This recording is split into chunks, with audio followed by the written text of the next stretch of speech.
नमस्कार, the entertainment lab में आपका फिर से स्वागत है। बात करेंगे आज हाल ही में रिलीज्ड ब्लॉकबस्टर मूवी पुष्पा 2 की।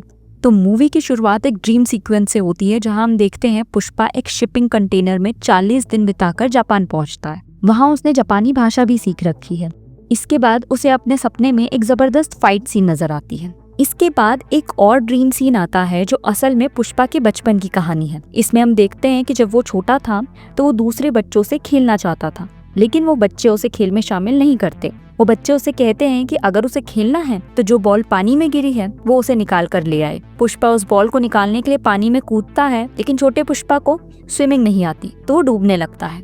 इतने में ही उसकी आँख खुल जाती है और वो जो सपना देख रहा था वो अपनी पत्नी को बताता है। अब हम शेखावत को देखते हैं, जो अब पुष्पा के पीछे हाथ धोकर पड़ चुका है। शेखावत अब एक मजदूर का भेष बनाकर बाकी मजदूरों के साथ चंदन की लकड़ियां काटने जंगल जाता है। जैसे ही वो अपनी लोकेशन पर पहुंचता है, सभी लोग लकड़ियां काटकर अपनी दिहाड़ी के पैसे ले रहे होते हैं। फिर शेखावत अपना असली नाम बताता है और वहाँ पे जितने लोग होते हैं उन्हें गिरफ्तार कर लेता है। इसके बाद शेखावत इस जीत का जश्न मनाने चला जाता है, लेकिन जब पुलिस स्टेशन में शेखावत मौजूद नहीं होता तो वहाँ पे पुष्पाराज की एंट्री होती है। पुष्पाराज पुलिस स्टेशन में आकर अपने एक आदमी को बाहर निकालना चाहता है, क्योंकि आज उसकी शादी है, लेकिन वहाँ बैठा इंस्पेक्टर उसे मना कर देता है। इसके बाद पुष्पा वहाँ मौजूद हर एक इंस्पेक्टर को बता देता है कि उन्होंने ऑन ड्यूटी क्या गलत काम किए हैं। ये सुनकर एक इंस्पेक्टर उस आदमी को बाहर निकाल तो लाता है, लेकिन तभी पुष्पा की नजर उस आदमी की बॉडी पर पड़ती है, जिस पर चोटों के निशान होते हैं।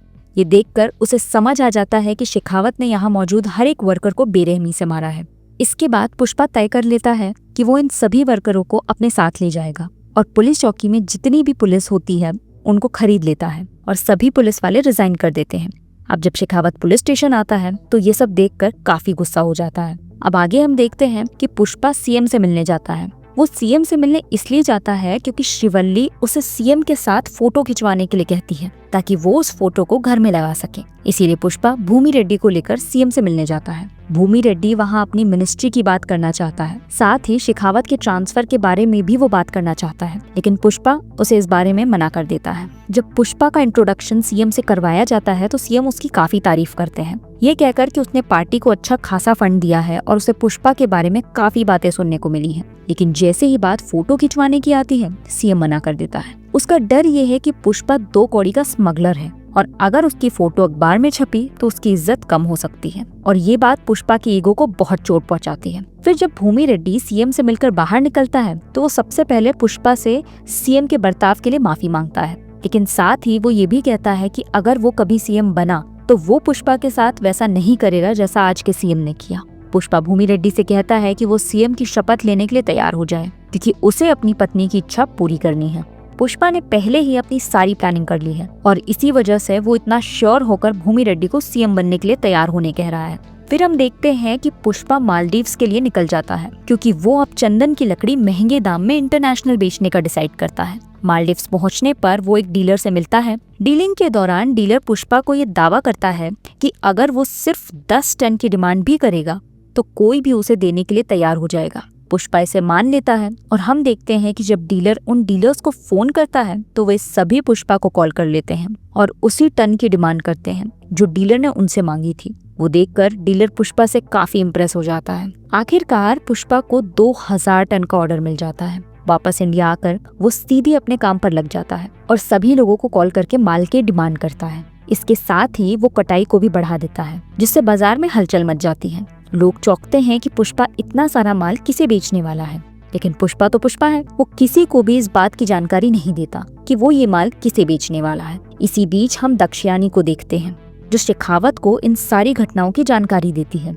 इसके लिए उसने शेखावत से उसके एक आदमी को पकड़कर धमकाने को कहती है, ताकि सिंडिकेट के कुछ लोग डर जाएं और सिंडिकेट का कंट्रोल मंगल शीनू के हाथ वापस आ जाए। फिर हम देखते हैं कि शेखावत दक्षयानी के कहने पर उस आदमी का माल तो रोक लेता है, लेकिन वो आदमी शेखावत से नहीं डरता। ये बात शेखावत को बिल्कुल पसंद नहीं आती और वो उसे धमकाने की बजाय खत्म कर देता है। उसकी मौत से सिंडिकेट के सभी लोग सहम जाते हैं। इसके साथ ही कुछ लोग भूमि रेड्डी से ये भी कहते हैं कि उसने पुष्पा को सिंडिकेट का हेड बनाकर गलत किया। इस पर भूमि रेड्डी सोचता है और फैसला करता है कि वो शेखावत से जाकर बात करेगा। ताकि पुष्पा और शेखावत के बीच सुलह करवा सके। अब हम देखते हैं कि भूमि रेड्डी शेखावत से मिलने के लिए जाता है और उससे बात करने की कोशिश करता है, लेकिन शेखावत सबसे पहले उसे ये कहता है कि जिस आदमी की मौत हुई है उसे उसने नहीं मारा। साथ ही शेखावत ये भी कहता है कि वो इतनी आसानी से पुष्पा का पीछा नहीं छोड़ेगा। लेकिन बाद में शेखावत भूमि रेड्डी से बोलता है कि अगर पुष्पा सबके सामने आकर मुझसे माफी मांग ले तो मैं सिंडिकेट का पीछा छोड़ दूंगा। इसके बाद एक पार्टी होती है जहां सिंडिकेट के सारे लोग मौजूद होते हैं। इसके बाद पुष्पा फुल नशे में होकर पार्टी में आता है,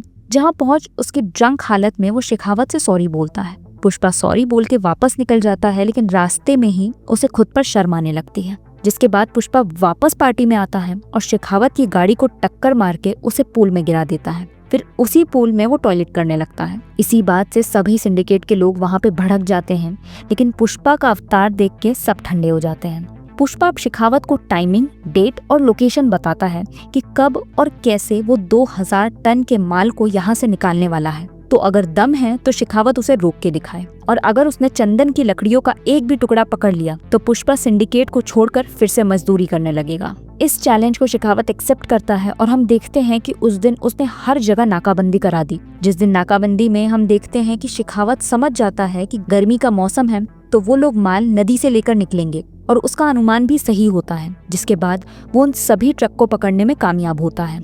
अब वो इस बात की इन्फॉर्मेशन न्यूज में भी पहुंचा देता है। साथ ही अब वो पुष्पा का वेट करता है कि वो सिंडिकेट छोड़कर मजदूरी करेगा। अब दक्षयानी और मंगल शीनू उस गोदाम में आते हैं और मंगल शीनू शेखावत को बताते हैं कि लकड़ियां चंदन की नहीं बल्कि ये कोई दूसरी लकड़ियां हैं जो दिखती चंदन जैसी है। और उसी दौरान पुष्पा वहां पहुंचता है। वहां आके पुष्पा उसको एक बैलगाड़ी देता है, जिसका एक पहिया तोड़ने पर पता चलता है कि पूरी बैलगाड़ी ही चंदन की लकड़ियों से बनी है। शेखावत ये देखकर समझ जाता है कि पुष्पा ने सारा चंदन बैलगाड़ियां बना करके रामेश्वरम पोर्ट के लिए भेज दिया है। लेकिन अभी भी शेखावत हार नहीं मानता और मंगल शीनू और उसकी वाइफ के साथ मिलकर एक और प्लान बनाता है। शेखावत सीएम से मिलता है और तमिलनाडु की पुलिस से हेल्प मांगने को कहता है। रामेश्वरम में शेखावत माल पकड़ लेता है और समुद्र में सभी बोट्स का पीछा करने लगता है, लेकिन माल तब तक श्रीलंका बॉर्डर पे पहुंच जाता है और शेखावत फिर से हार जाता है। अब मूवी आगे बढ़ती है और शिवल्ली की मां बनने की खबर सबको मिलती है। अब पुष्पा इस बात को सुनकर वहां से गायब हो जाता है और माता का भेष बना लेता है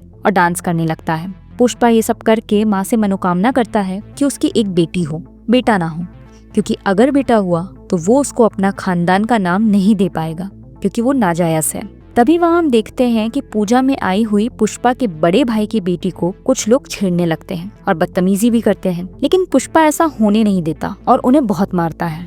तभी वहाँ पुष्पा का बड़ा भाई मोहन आता है और उसके अकॉर्डिंग पुष्पा ने कोई बड़ा काम नहीं किया है क्योंकि उसे शर्म आ रही है कि उसकी बेटी को बचाने वाला और कोई नहीं जबकि पुष्पा है। जो सुनकर पुष्पा खामोश हो जाता है और अपनी माँ के कहने पर उसे कुछ नहीं कहता, पर शिवल्ली मोहन को बहुत उल्टा सीधा सुनाती है। इसके बाद चुपचाप पुष्पा वहाँ से चला जाता है। इसके बाद मोहन उन गुंडों का आधा बाल मुंडवा कर गधे पर बिठा करके पूरी पूजा में घुमाता है।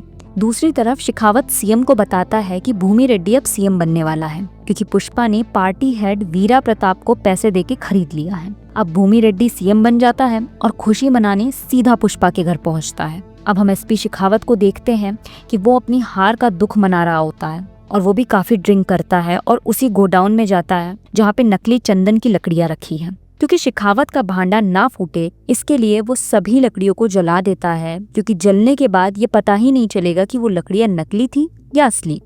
अब आता है फिल्म का क्लाइमेक्स। पुष्पा के सौतेले भाई मोहन मुलेट्टी की बेटी का किडनैप हो जाता है, जिसके लिए मोहन की वाइफ कहीं और नहीं जबकि पुष्पा के पास हेल्प मांगने जाती है। पुष्पा उन्हें निराश नहीं करता और सबसे पहले लाइव टेलीकास्ट में इस बात की इन्फॉर्मेशन देता है कि अगर उस बच्ची को कुछ हुआ तो जिस भी शख्स ने उसे हाथ लगाया हो या अपहरण किया हो वो उस शख्स को नहीं छोड़ेगा, जिसके लिए उसने उन लोगों को 1 घंटे का वक्त दिया कि वो लोग उस बच्ची को उसी जगह पर पहुंचा दे जहां से उन लोगों ने उसका किडनैप किया था।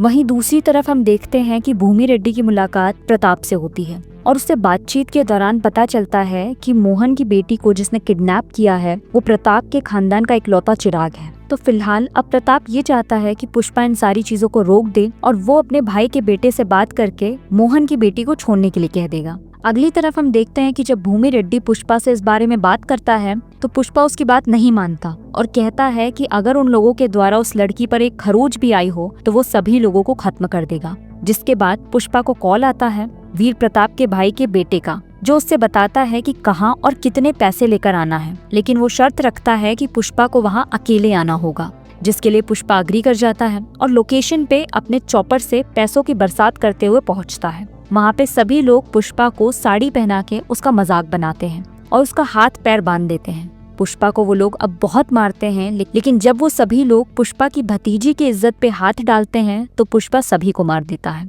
लास्ट में माता के त्रिशूल से वो उस लड़के को भी मार देता है। तभी वहाँ पे प्रताप का भाई आता है और पुष्पा उसे भी मार देता है। अब हम देखते हैं पुष्पा के घर मोहन आता है और वो भी पुष्पा की माँ से माफी मांगते हुए अपनी बेटी की शादी का पहला कार्ड देता है, जहाँ पे पुष्पा का भी पूरा नाम लिखा होता है, पुष्पा राज मुलेठी। पुष्पा ये पढ़कर खुशी से रोने लगता है। अब पुष्पराज अपनी फैमिली से रीयूनाइट होता है और सभी लोग शादी में एंजॉय कर रहे होते हैं, लेकिन वीर प्रताप, जो इस बात से काफी भड़का हुआ है कि उसके भाई और उसके भाई के बेटे को खत्म कर दिया गया है, वो बदला लेने की आग में अब झुलस रहा है, जिस वजह से दक्षियानी, शीनू, भूमि रेड्डी सभी लोग उसे ज्वाइन करते हैं। पर उन लोगों को किसी का इंतजार है जो आया तो नहीं, लेकिन उसने उन लोगों को एक गुलदस्ता भेजा है और साथ ही वो शख्स दूर खड़ा होकर एक ब्लास्ट का वेट कर रहा है, जो उसने मलेठी परिवार की शादी में लगाया है। बॉम्ब ब्लास्ट होता है और मूवी यहीं पर खत्म हो जाती है। तो चलिए दोस्तों, आज के लिए बस इतना ही। हमारे साथ यहाँ तक बने रहने के लिए धन्यवाद। आपकी राय हमें कमेंट सेक्शन में बताइए। फिर मुलाकात होगी अगले वीडियो में। धन्यवाद।